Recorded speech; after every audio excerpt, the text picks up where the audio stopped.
Ми чули з Москви, що вони таки хочуть говорити про нейтральний статус України. Я кажу усім партнерам нашої держави, зараз важливий момент, вирішується доля нашої країни. І я запитую них, чи ви з нами? Вони відповідають, що з нами, але нас із собою в альянс вони брати не готові.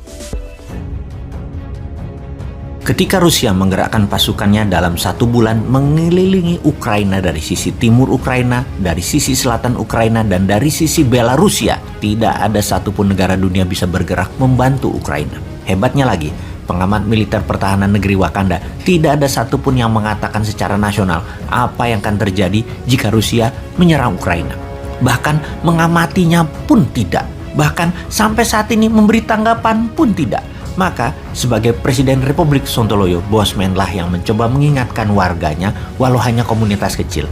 Pertama, akan naiknya harga BBM serta gas yang akan ke $100 yang akan berefek kenaikan harga-harga di Indonesia. Kemudian, Bosman mengatakan Rusia bukan drill atau latihan. Pasti masuk ambil Ukraina dengan pertama mendorong gerakan insurgensi di Donbas untuk mengecek respon. Kiev yang ternyata diam saja itu adalah merupakan kode keras untuk Rusia masuk. Alasan mengatakan Rusia masuk ke Ukraina bukan karena pengepungan pasukan darat di 3/4 wilayah Ukraina dari Crimea, dari sisi timur hingga sisi utara Belarusia. Yaitu dipastikan ketika pesawat tempur sudah mulai diletakkan di semua perbatasan, maka serangan pasti lewat udara terlebih dahulu, baru lewat darat.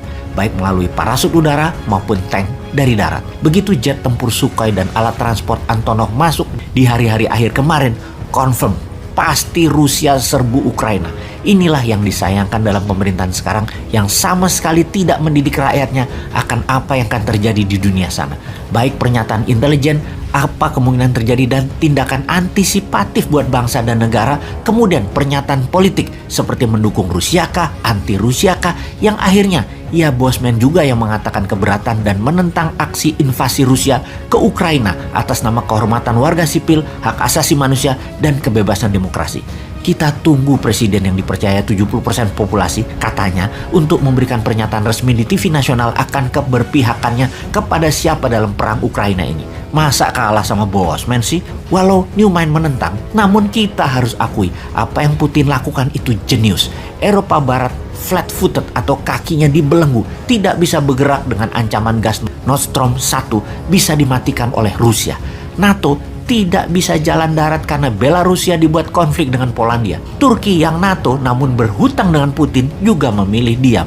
Hanya Inggris dan Amerika yang bengok-bengok juga hanya mengirim 3.000 tentara ke dalam Ukraina.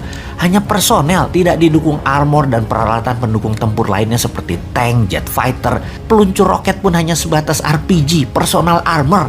Jadi, apakah akan terjadi perang dunia ketiga? Maka kita mengacu pada perang terdekat sebelum perang Ukraina ini, yaitu Perang Teluk. Ketika Saddam serbu Kuwait, maka dalam 1 bulan Kuwait takluk. Lalu Amerika dan sekutunya menggunakan basis Arab Saudi untuk menyiapkan serangan balasan. Dalam 3 bulan dideploy 400.000 tentara sekutu pihak barat. Dan di hari H, Jenderal Bintang 5 Norman Schwarzkopf menyerbu dan membebaskan Kuwait melalui serangan udara selama 1 bulan penuh. Baru pasukan darat masuk. Selesai cepat pertempuran tersebut. Ketika saat ini Ukraina diambil Rusia, maka Amerika dan Inggris belum ada tanda-tanda mau mengumpulkan pasukannya di mana. Di Turki. Mungkin akan masuk pangkalan udaranya. Mungkin bisa untuk pasukan udara.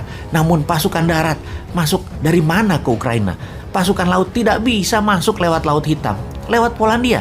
Ya mungkin sekali, namun memerlukan bulanan mendeploy 200.000 tentara sekutu. Itu sekali lagi mungkin 6 bulan dan Rusia keburu lebih kuat. Kesimpulan, kalau tidak ada markas untuk tentara sekutu mengumpulkan pasukan darat, maka dapat dipastikan Ukraina tidak bisa tertolong. Demikian uraian singkat, semoga bermanfaat daripada menunggu petunjuk dari pejabat yang ternyata tidak pernah ada kabarnya. Yang mending informasi odong-odong Bosman bisa menghibur barangkali.